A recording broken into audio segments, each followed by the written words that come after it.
Welcome back. I have the honor of introducing the presenters for this next panel. First is Lisa Olson Tate. Besides being a very good friend, she's a historian and writer specializing in women's history at the LDS Church History Library.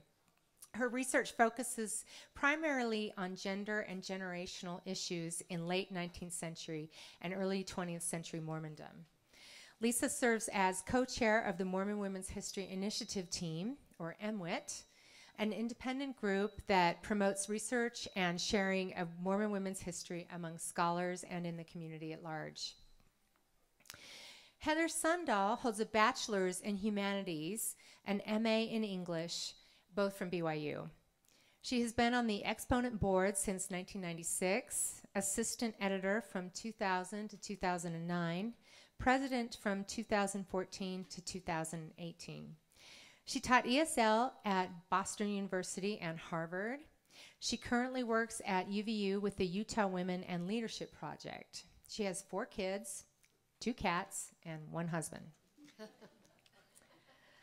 Linda Hoffman Kimball is an emeritus board member of Exponent 2 and is the co-editor-in-chief for Segula, a founder of Mormon Women for Ethical Government, or MWEG, and the author, illustrator, and editor of over a dozen books.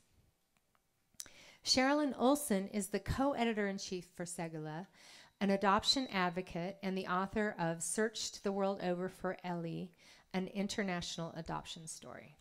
Please help join me in welcoming these panelists.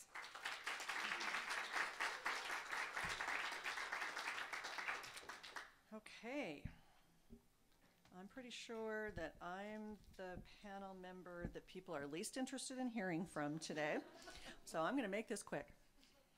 And what I'm going to do is just offer a little bit of historical background since the panel is talking about women's publication efforts. So I'm going to offer some historical background about women's publications in the past. And I realize that there's going to be a varying level of familiarity about these things. I mean, some of you probably know a lot about it. Some of you probably know very little. So I'm trying to thread a middle needle here to make it useful information.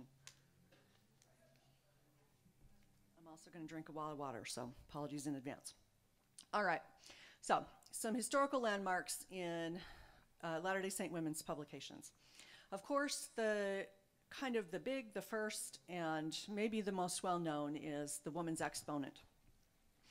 It was founded in 1872. Lula Green Richards was the first editor, but only for a couple of years. And then Emmeline Wells, who's pictured here, took over as the editor, and the paper became identified with Emmeline and, in fact, became her means of support for many years. People may or may not know that the Exponent was a newspaper. It was in what we would call tabloid format. And there were 8 pages in each issue, and that was true throughout the run of the magazine, or the paper. The Exponent was never an official Relief Society publication in the sense that the organization didn't own it and did not exercise official editorial oversight particularly, but because of Emmeline's position and because of the dynamics of women's organization and consciousness in the church during the late 19th century, it was very closely aligned with the Relief Society and saw itself as the channel for circulating information about Relief Society and as the forum for giving women a place to exchange their ideas and their voices. The contents in the Exponent were very wide-ranging, and as a newspaper, if you've looked at it, you know, you've got the columns and it's pretty small print, and there's a lot of items just kind of, we might say, crammed in there all together in the Exponent. There was always news, both local and national, articles ranging from domestic life to theology. There are a lot of really valuable biographies of prominent Mormon women, obituaries as well, So it's a real trove of information about women and about women's lives and specific information about them. There are reports and minutes of meetings, of organizations.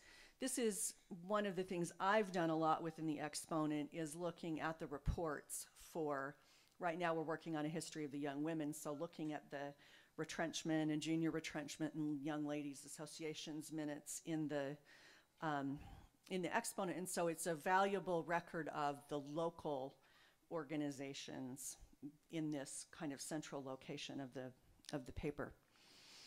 There's also poetry and short stories. Emmeline herself wrote some fiction, as well as others. The Exponent was founded and grew in the context of the national women's movement, and there was an increasing number of women's publications in the United States at large at this time. And it was becoming, by the mid-19th century and then into the late 19th century, it's becoming possible for women to make a living through writing and through literary work.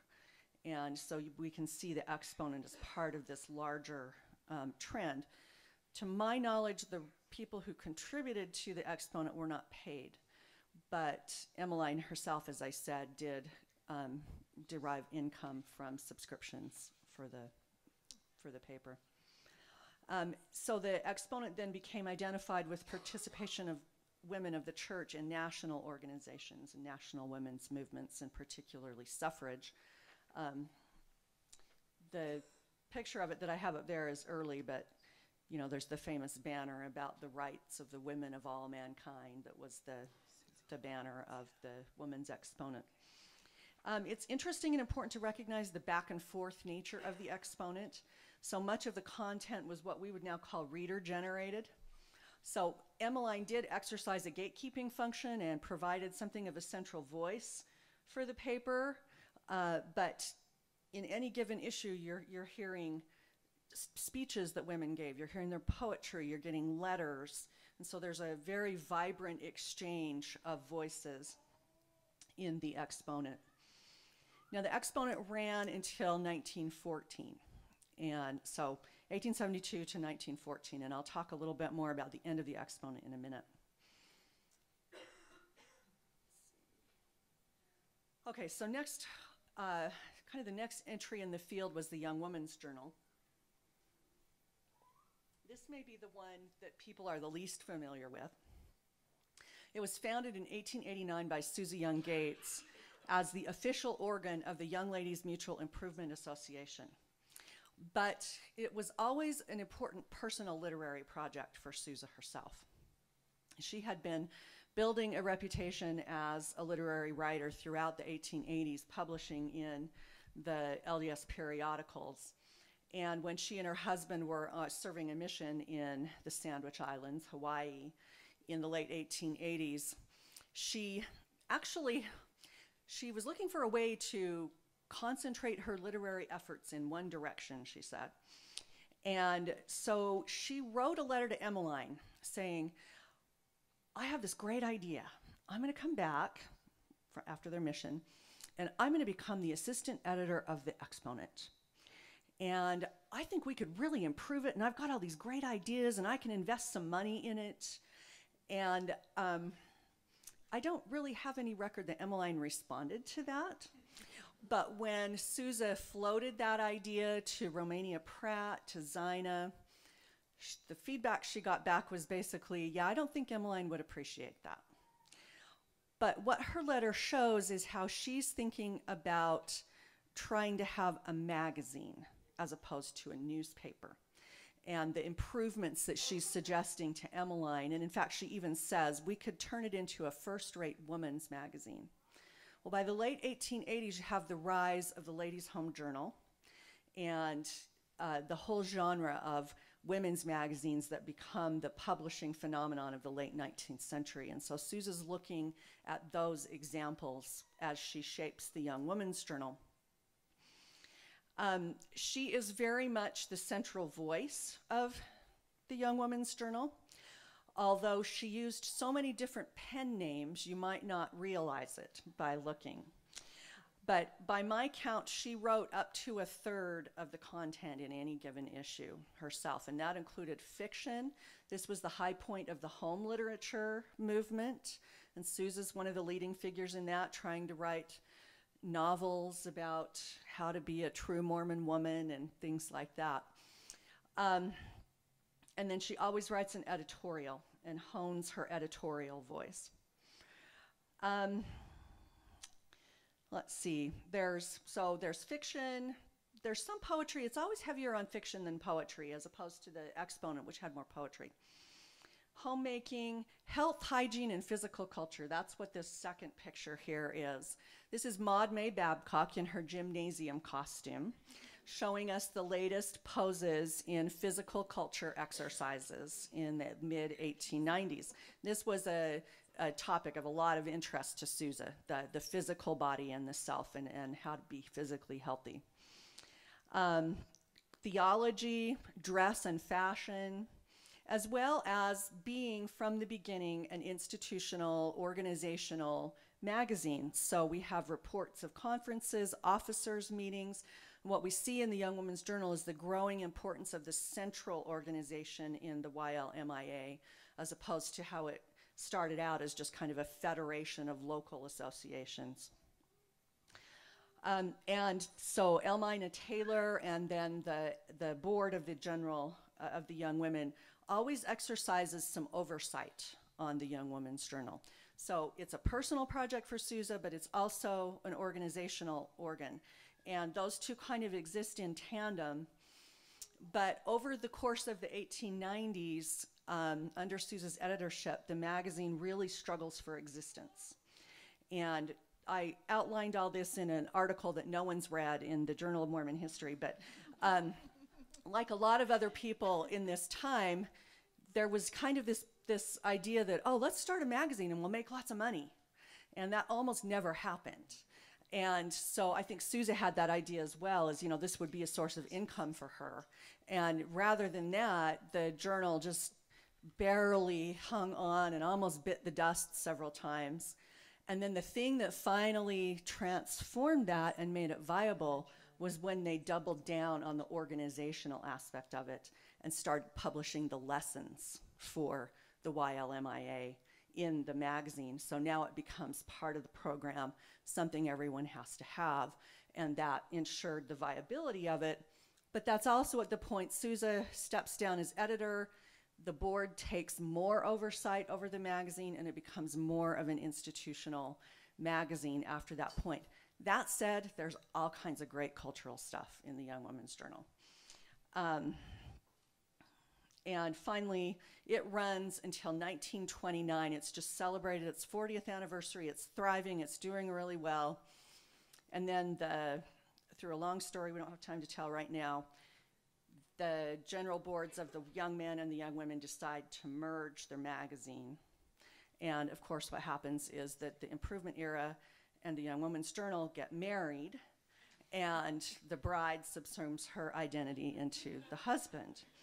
And I kid you not, there are actual wedding announcements that were sent out about the marriage of the journal and the Improvement Era. For a couple of years, they have co-editors that are a man and a woman. Elsie Talmadge Brandley is a brilliant writer and does her best to maintain a woman's voice. But then by the mid-1830s, the Improvement Era kind of becomes just a general church magazine, and a lot of the youth content as well as the gendered content is lost out of it after that. Okay, I'm trying to be fast here. Okay, Relief Society magazine. Okay, remember I said I'm going to tell you about the demise of the Exponent. Well, the Relief Society magazine came about in 1914 through something of a palace coup. And it was orchestrated by none other than Susie Young Gates, who was on the Relief Society board by this time. And I think the board as a whole felt Emmeline was getting elderly, and the newspaper format of the Exponent was just outdated for the time. And they wanted to have a vibrant, progressive woman's magazine for the Relief Society. And so this is how the Relief Society magazine then takes hold. Sousa becomes the first editor of that, 1914 to 1922. From the beginning, it's very firmly an institutional publication, which is partly to say the institutional structures are more developed by then. There's an extensive general board, and there are lines of reporting and authority and committees and all kinds of things that help run the magazine. But again, it's still full of really great cultural stuff. It reflected the emphases of the Relief Society, history, the lives of women. It ran through the period when the pioneers was a really powerful construct for Latter-day Saints, and so there's a lot of stuff about the pioneers in there. As long as Susan's the editor, temple and genealogy work is a huge area of emphasis. Theology, homemaking, progressive fields and interests like medicine and sanitation and social work. And then there's a vibrant outlet for women's writing in the Relief Society magazine. They ran contests for stories and poems and gave awards and recognized the writers and so forth. So it's institutional. There's definitely general central control over the magazine, but there's also a lot of voices that are exchanged.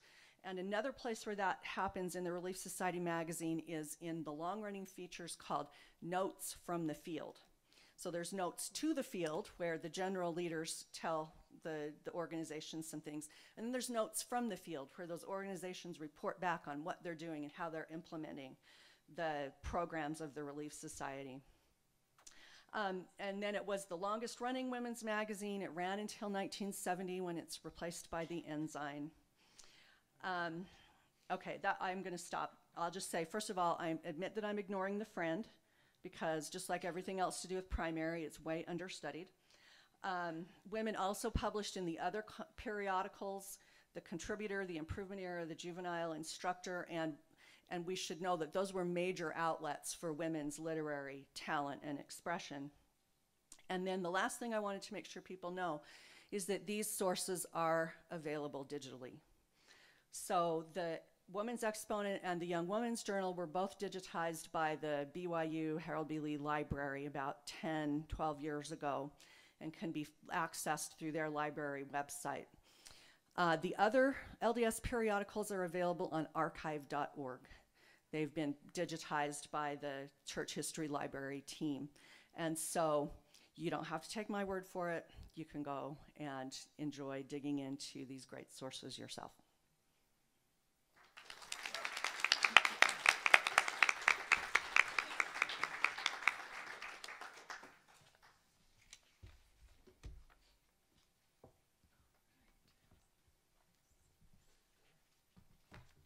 All right, Georgia, do you want to come up?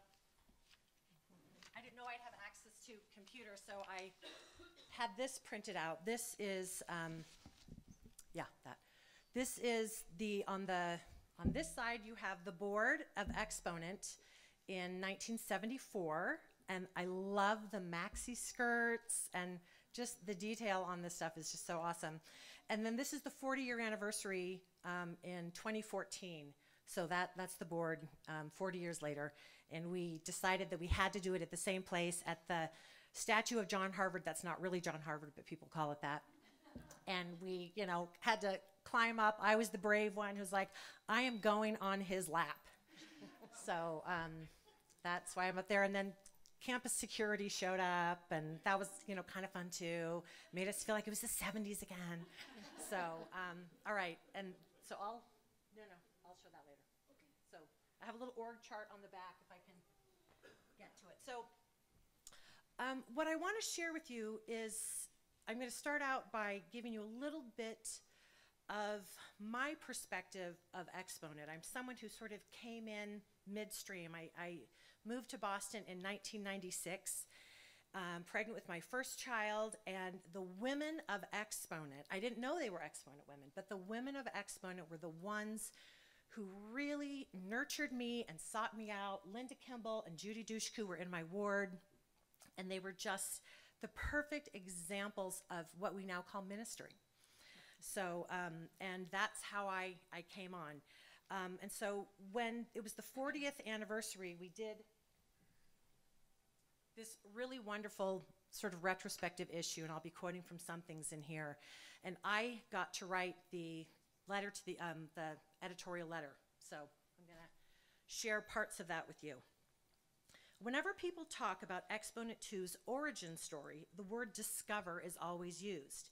In 1972, Susan Kohler discovered a stack of original women's exponents published a century earlier, whose purpose was to, quote, advocate for the rights of women in Zion and the rights of women of all nations. And as you can read in the retrospective, there's essays from Claudia Bushman, Laurel Ulrich, Judy Dushku. So within 2 years of that unearthing, a brave group of women in Cambridge decided that it was time to start anew. So that was a little bit of the birth of this Exponent 2. But the birth is also, the birth of Exponent 2 is a discovery in other ways as well. I love listening to women talk about how and when they personally discovered Exponent 2. Some found stacks of old issues in their feminist aunt's house. Others discovered it as it was passed to them by a friend, a visiting teacher, a mother-in-law. Maxine, are you here still? Okay, so Maxine found it in the library at Ricks College and remarks in her essay that she, quote, felt like she'd stumbled into a secret club, a hive of free-thinking feminists. Their voices were like a beacon of light piercing the night in Idaho. I just love that. My own discovery came when I moved to the Boston area in '96 and immediately met Judy Dushku and Linda Hoffman, who introduced me to the ward, the town, Exponent 2. I had spent so much time feeling alone in my feminism that reading the paper was a revelation to me. It was as if I had finally come home. Another way that Exponent 2 promotes discovery is that we have always encouraged first-time writers. And I really love that about Exponent, that you don't have to be the greatest essayist or beautiful poetry. We are willing to take first-time writers. For nearly 10 years, I served as editor, and it was a privilege to witness women discover their voices as they told their stories and shared their wisdom. It changes people to record their story. Instead of something happening to them, the writing process allows the teller to claim and shape the events of their lives. There is catharsis, insight, discovery. As an editor, I often approached women and asked them to write for us. Who, me? They always replied. But I have nothing to say. It still amazes me how a woman's nothing has often turned out to be the most exquisite essay, poetry, or art. I remember asking a very young Amy Evans Hickman to write an essay version of her retreat introduction on her experience with the mother goddess in South America. She put up a fight telling me she was no good, but eventually she handed over a story whose imagery of falling petals is with me to this day. Of course, we readers are also part of the discovery as we follow along the journey and are moved or angered or changed in some way by the things we read. Most recently, our issue on women in priesthood opened many dialogues and even became recommended reading in some wards and stakes. My ward in Cambridge, the stake president, it said that it should be recommended reading for all of the leadership. And yet for many women, Exponent 2 does not reach far enough. Amy Evans Hickman's essay wrestles with the notion, as one reader put it, that Exponent 2 will just get more radical. Though they don't use the phrase, some of the essays in here, in this retrospective, recognize that while the Exponent 2 has worked hard to create room at the table, many of our sisters have still don't have seats. Emily Clyde Curtis shares how a single essay submission transformed her relationship with the LGBTQ community. Gina Colvin urges us to see the importance of a global vision. And Chelsea Sue acknowledges that while the Exponent community has served her needs as a feminist, as a woman of color, she must seek other communities. So we are not done growing. Exponent can and will do better. Everything that I've written about the magazine can also be said for the blog. Just as the Cambridge women took the original Women's Exponent and transformed it for a new time and place, so too the newest incarnation has explored new territory and sought to provide a forum for our ageless question, am I not a woman and a sister? In her essay, Nearly a Decade of Online Discussion and Friendship, Caroline Klein points out the advantages of the democratic, immediate, and hierarchy-bending nature of a blog. Women who have never seen the magazine are discovering us online. In her essay, Amy Cartwright tells of stumbling across, again discovering, the exponent during a faith crisis. As she read Emily C.C.'s essay on doubt, she felt an incredible relief at the experience of vulnerability and authenticity. With the international series and the ever-expanding posts that are translated into other languages, we are witnessing a fulfillment of a promise made 140 years ago by our foremothers of the Women's Exponent, who sought to advocate for the rights of women in Zion and the rights of women of all nations. It has been a privilege to stand on their shoulders for 40 years. So, and I also want to cover a few things that I came across this. This really made me laugh. It's Claudia Bushman writing about the origins of Exponent 2, and it's kind of this looking back, this, retrospective. It's from 1977. Exponent was 3 years old. I love Claudia. She could turn like everything into history. It's just delightful. So, so she talks about, so here's the first Exponent, and it really is a paper. It really is. It's on cheap paper, and I don't want to tear it. Anyhow, and Linda has a bunch. Linda has lots of wonderful stuff. So it's announced itself as a newspaper for Mormon feminists. We use the word feminist, and Judy Dushku has some interesting things to say about that I hope I have a minute to get to. So how this started, how this originated, is that back in Boston just attracts really amazing people. I just felt like I could be a lapdog and just sit and collect the crumbs of all of the amazing people all around me. So back in 1966, these women were always having projects. This was, back in the day when the Relief Society earned their own money and they were in charge of their projects. So they decided to do a Beginner's Boston. It was a guidebook first published, and it was revised 3 times. And Linda, how much money? It made money, right? It did make a lot of money. It made a lot of money. So, and it's still, as of 1977, it's still sold in bookstores. So I don't know. But so this is where it started. They were so excited by this project, by this meaningful work, and I believe all people, women especially, need meaningful work, that they decided they wanted to do something else. So Bob Reese, editor of Dialogue, he entrusted a special issue to this group of women that became known as, the Pink issue, the Pink Dialogue. And they did that, and then they'd done all of this research on all of these women to get this information. They thought, we need to do more. So they decided they were going to teach some institute classes on these very themes that they had written about in the Pink Dialogue. And so that's where the Widener Library comes in, and the story with Susan Kohler and Mimu Sloan going in and looking around at things and just kind of leaning against, as Mimu tells it, they're just sort of leaning against some table, and Susan looks down and is like, what's this? And she finds this women's exponent from Utah in the late 1800s and was just completely bowled over. And they felt like it was very providential.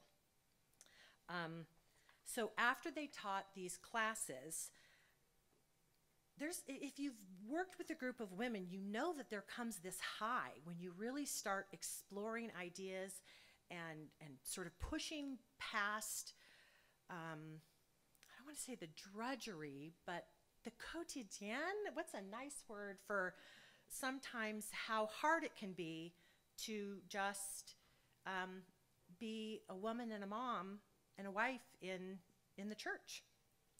So they thought, we've got a lot to offer. And Claudia Bushman's husband said, well, have you ever thought of starting a newspaper? And Claudia's like, no, we haven't. We'll do that.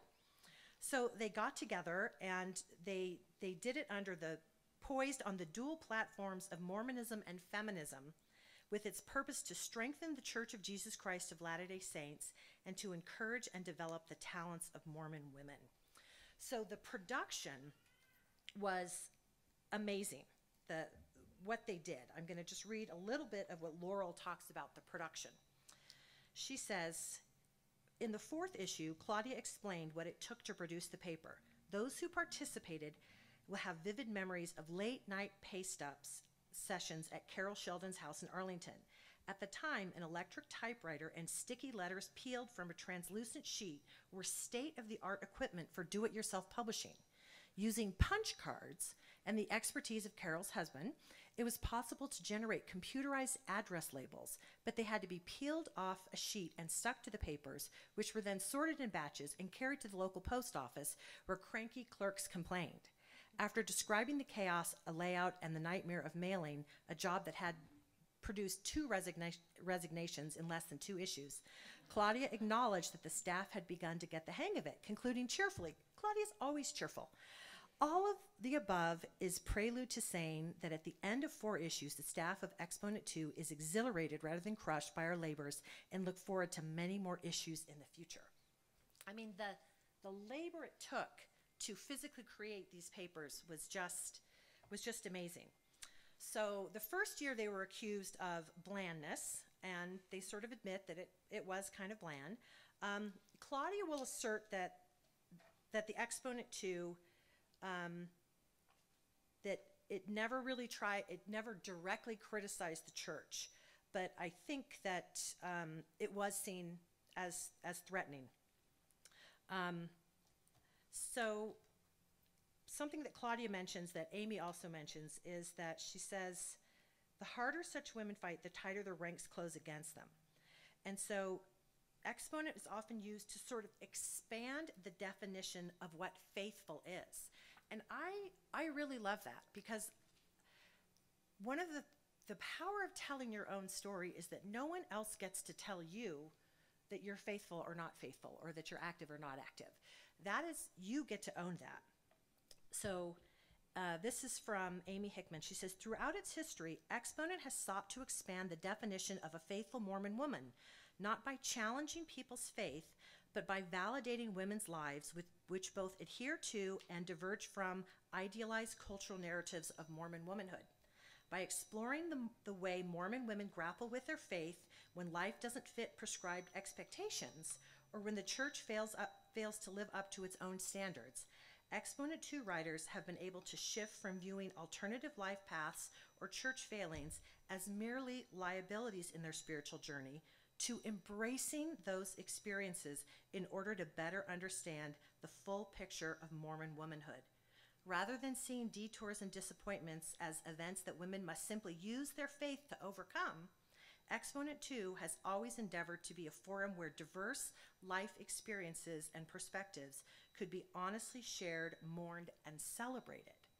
And I think that is something that we are still trying to do on the blog, on the Facebook group. Judy talks about some of the church's reactions. So here's what Judy Dushku has to say. The response from some of our church leaders in Salt Lake to our new publication was an unwelcome surprise. From local and church-wide pulpits, priesthood leaders railed against the principles and practices of contemporary feminism. We couldn't understand how our church leaders could ignore the record of remarkable achievement produced by our pioneer brethren and sisters working together, often playing mutually supportive roles. We saw this century-old model as self-evidently relevant to contemporary policy towards women in the church. Why were millions of devoted, well-educated Mormon women being denied the chance to make impactful contributions of their foremothers? Again, this idea that women need venues, they need places where they can contribute. I'm just going to fly through some of this. One more thing so this is from Amy, and so she says about the work. And this work requires that we capture not just the finely honed Mormon women's voices, whether they be radically feminist or radically anti-feminist. Again, we're not just looking for perfect, that it's a place where first-time writers and people who are figuring things out can discover their voice. The voice of women who are still seeking, still listening, and just beginning to wonder for the first time why she can't help bless and name the infant she brought into the world. So the last thing I want to do is I made this little org chart, and I hope you'll appreciate that I printed out the actual faces of all the people on the board so that you can see them. Because some people who are familiar with the paper don't really understand where the blog comes in, and some people with the blog don't really understand. So I wanted to give this overarching, because it started as a magazine and became a movement. And I want to give a little bit of a feel of that movement. So Exponent 2, the annual retreat that's been going on since 1974. Some people will say earlier. I'll let them fight it out. It started out as a paper, and you can tell who the old timers are because they still call it a paper. I still call it a paper, and everyone else calls it the magazine. And it is so gorgeous now. We have the most gorgeous artwork. It's amazing. And then our web presence, we've got the blog that started in 2006, and we have a Facebook group. So on the board, we have the president, the vice president, the treasurer, and the secretary. And then we have a member, the retreat, the person who's in charge of the retreat, she's on the board. And then we have 2 people from the magazine, the paper, and 2 people from the blog in an attempt to create some balance, because there is tension between these different things. There is absolutely tension where sometimes I think magazine people don't quite appreciate what goes on in the blog and the dynamism. They really value their refined product, and then sometimes I feel like the blog doesn't quite understand that we've been carrying this for a long time, and people, sometimes are nervous when somebody who's brand new is then speaking in your name. And so that goes on. So the blog, I need to shout out for the blog. It was in 2018, it was the first time we had over 1 million hits. And we had several posts that went crazy with like 50,000 plus hits. I think the average, this is from Carrie right here. You can see Carrie, one of our blog reps, that we average 3,000 hits a day. Our Relief Society lessons are the most searched for posts. And I love that. I love that people who would normally be terrified of Exponent, that they will go there for the Relief Society lessons. And we as an organization try really hard to make them something that people can feel comfortable going to, that will give them a little bit of a different perspective, but nobody's gonna, stand up and walk out. It remains the blog remains the place where we prioritize women's voices and experiences, and because of the immediacy of the platform, we're often able to post about recent events within Mormonism. Our comprehensive responses and posts about the change in the temple were unlike anything offered anywhere else and garnered many responses and thousands of hits. The bloggers represent a really wide demographic, and we have really compelling series. Right now we're running hashtag Hear LDS Women, a collection of women's experiences and voices when they weren't heard or listened to by church leaders. There are hundreds of submissions, and the series is still going strong. The blog is doing really big, important work. It's reaching more readers all the time. It's one of the most active and fastest growing Mormon feminist corners of the world. And then our Facebook group has 4,200 members and grows every day. It's very active, and for the most part, balances the spectrum of Mormon women from active practicing to transitioning to post-Mormon. So anyhow, that just gives you a little bit of a picture of how big this organization is, what the things are that it's doing, and what we're struggling with, what some of the struggles are to get more women of color, to get more people from the queer community involved, and hear voices of trans women and people of all different experiences. We need those voices. Only when we let everyone tell their own story are we ever really going to grow and really going to learn from each other. So, all right, Linda, tag team. Okay.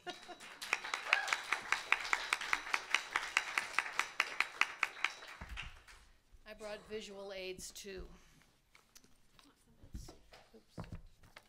There we go.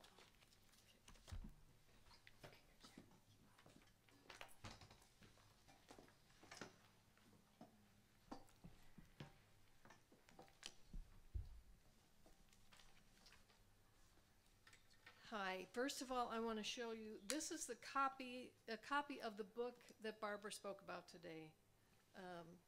That I haven't read yet, but look forward to, and it's hard to find, so don't walk off with it. Okay. I am Linda Hoffman Kimball.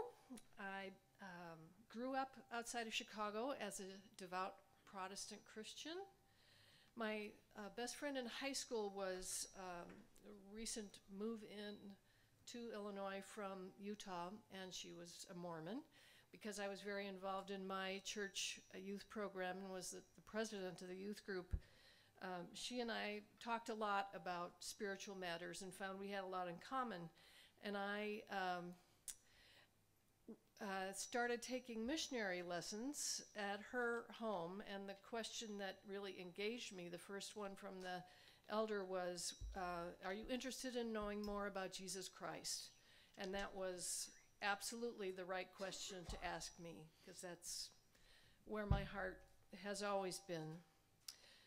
I even thought back in the day, and this was decades before it was popular to become a pastor if you were a woman, even high school job fair kinds of things, I thought, well, maybe someday I could be a minister. That would be cool. And for women to do that was kind of unusual back then, but it was in the back of my mind. With my friendship with Debbie, she introduced me to the poetry and writings of a remarkable person called Carol Lynn Pearson from the books that she produced in the late 1960s. And I just resonated with what this woman was saying and the simplicity and potency of her poetry, and I was just so impressed. Then I went off to college, and I went to Wellesley College, Jana Reese's alma mater as well, and Claudia Bushman's. And I had taken the missionary lessons, but I hadn't had what I thought was a persuasive enough confirmation that would get me to make a decision one way or another. And it was in October of my freshman year that I finally invited the missionaries to come to talk to me in my dorm. And it was during the first conversation when they came when Elder Jepson said, once they got over cooing about my roommate who was gorgeous and who was from Pocatello, Idaho, and a non-practicing Mormon, they kind of turned their attention to me. And Elder Jepson started saying something, and it was as though I'd been shot through with gold, with some sense that God knew my questions. God knew me, and God wanted me to align myself with the Mormons. There wasn't a specific wording to it. It didn't say everything they say is true.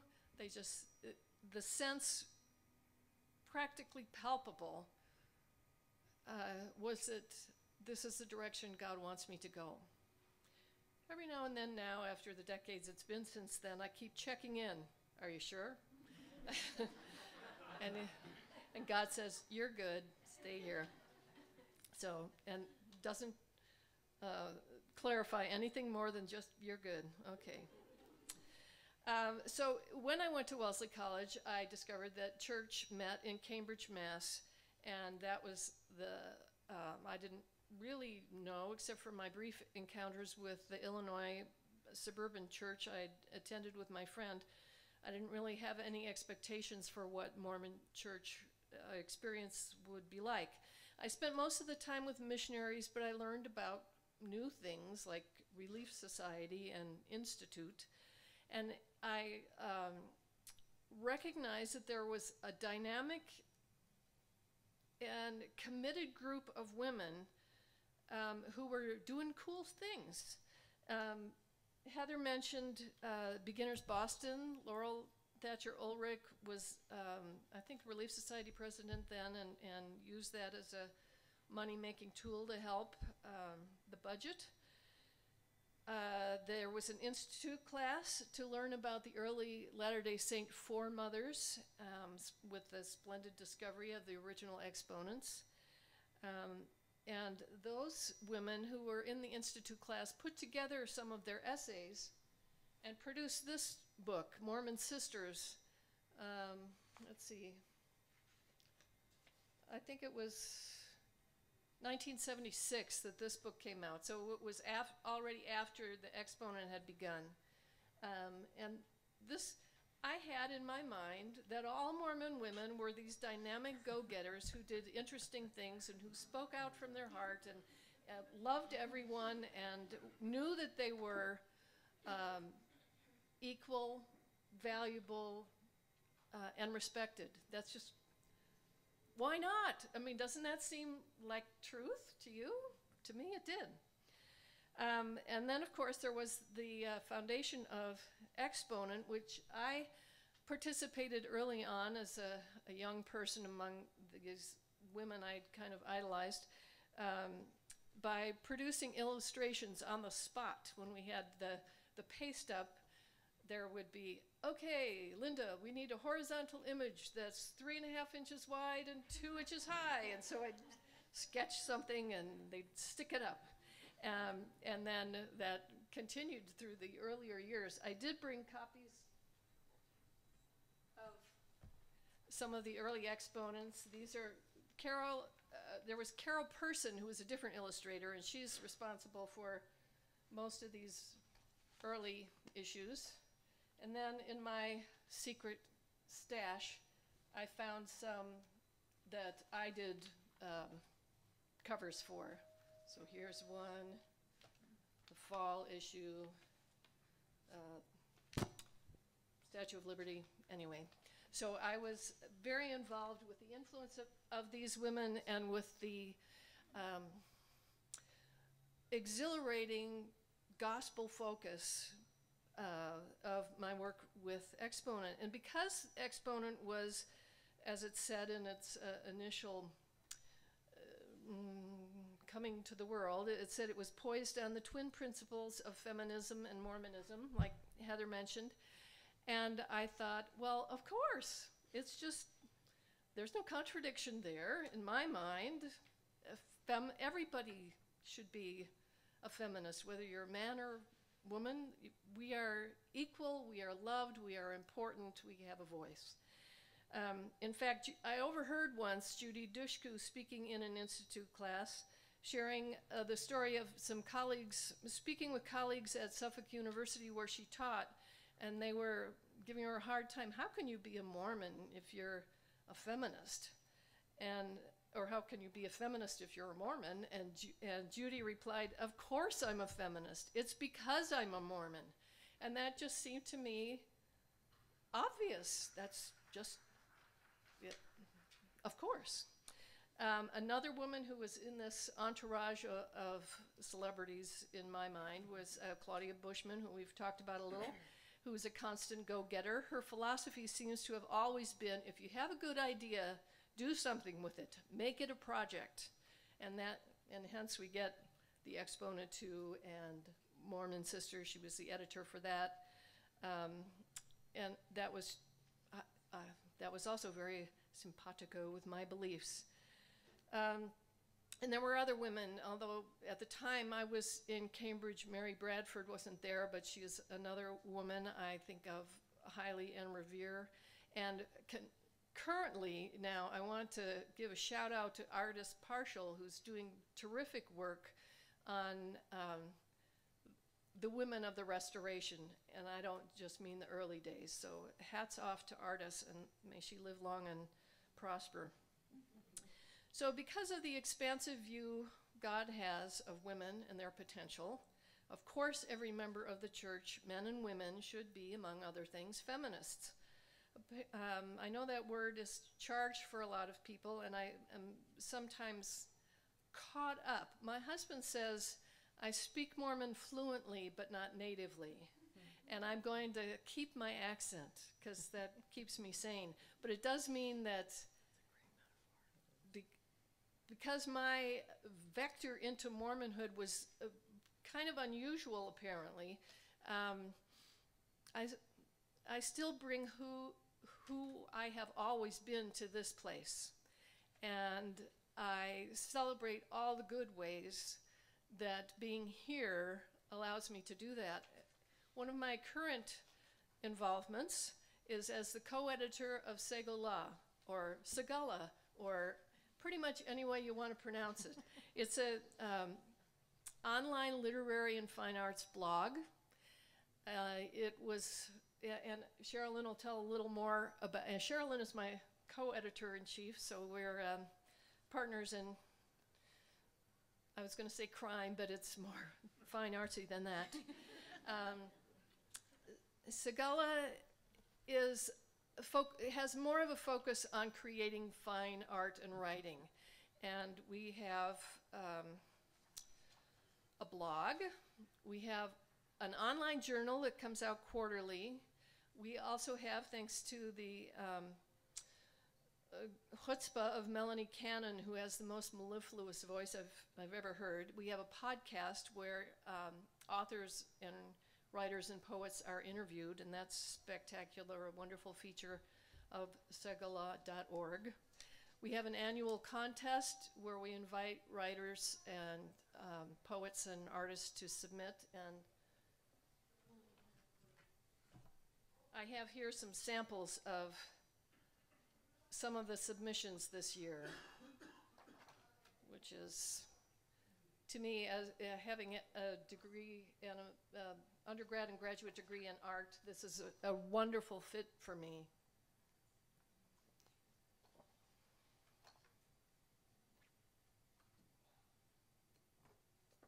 Okay. So we aim for high quality, and we provide mentoring services to people who want to improve their writing. So it's an important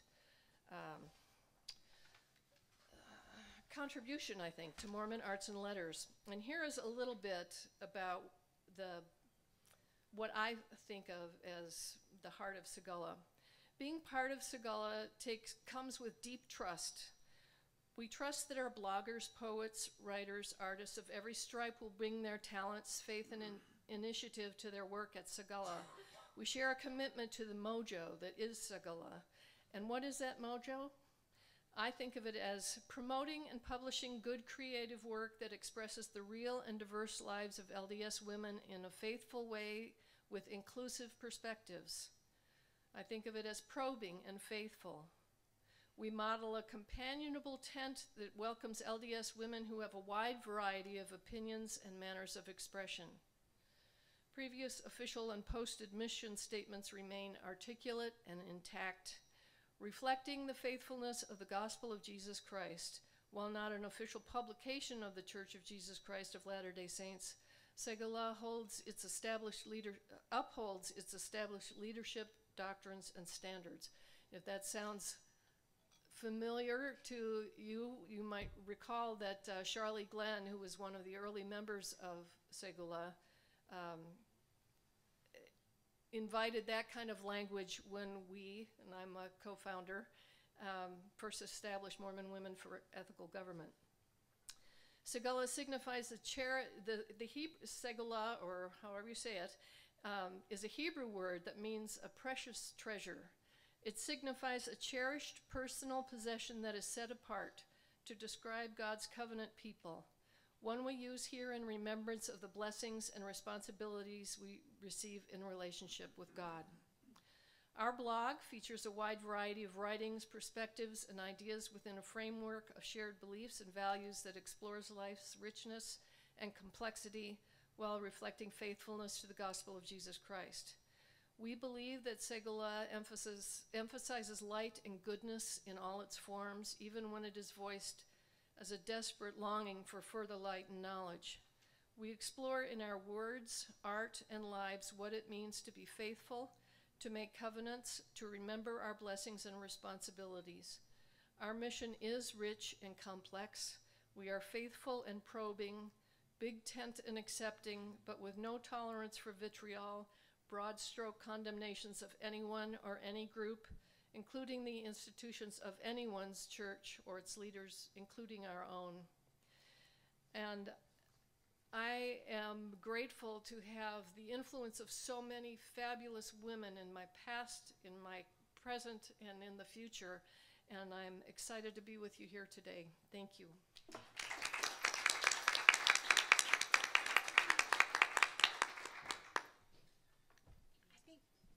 I think we can just wait.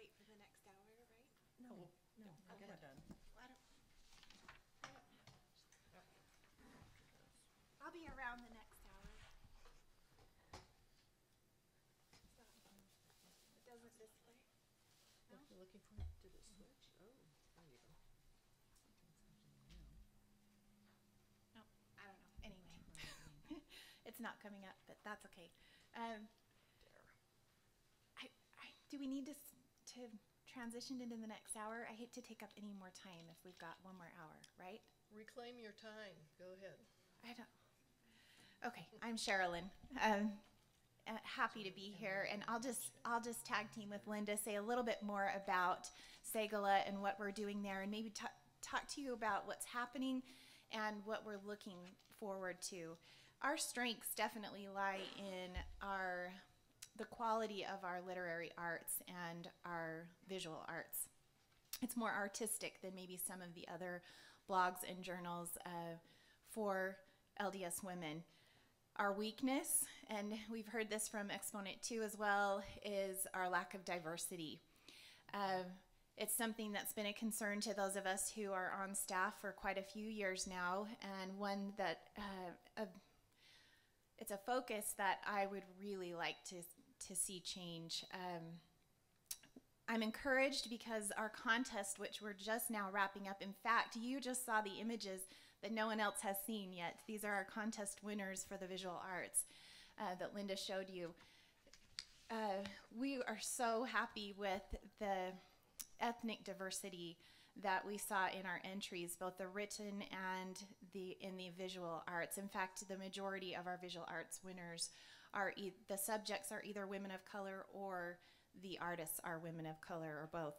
And that is a big change, even from just 1 year ago. And so we're encouraged in that.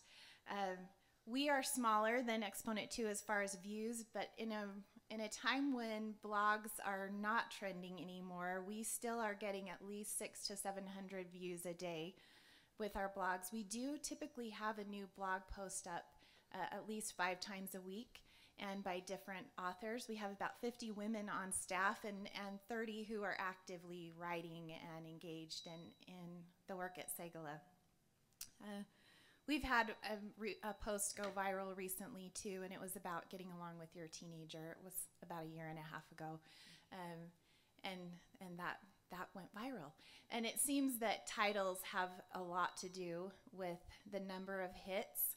So choosing a title carefully is a key, and one that you wouldn't think would be that important, and yet the more clever titles are less clicked on, and the simple, clear titles are the ones that get the hits. So go figure. We have a new presence on Twitter, and thanks to the genius of Karen Austin, she has built our followers from nothing, and that we're seeing an uptick in clicks to our site because of what she's doing on Twitter. So we'd love it if you follow us on Twitter and look for our blog too, as well as the journal. Since we don't have very much time, I'll just mention quickly, Segala has published, and we haven't been the press on these, but we have produced 3 anthologies. Sherilyn. Yeah. The latest one is on the table seasons to have your changed. right. Oh, yeah. Hold it This up. is the latest. This came out about 1.5 years ago. The editors are Sheila Masney-Miner and Sandra Clark-Jurgensen. And it's a compilation of essays and poetry by the women on staff at Segala. And before that, there was The Mother and Me. That's actually the first book. And the second was Dance with Them. Thank you. Thank you, Charlie. This is available at Deseret Book. It's also available on Amazon, and it was published by Peculiar Pages, and it's to date their highest grossing, largest selling book.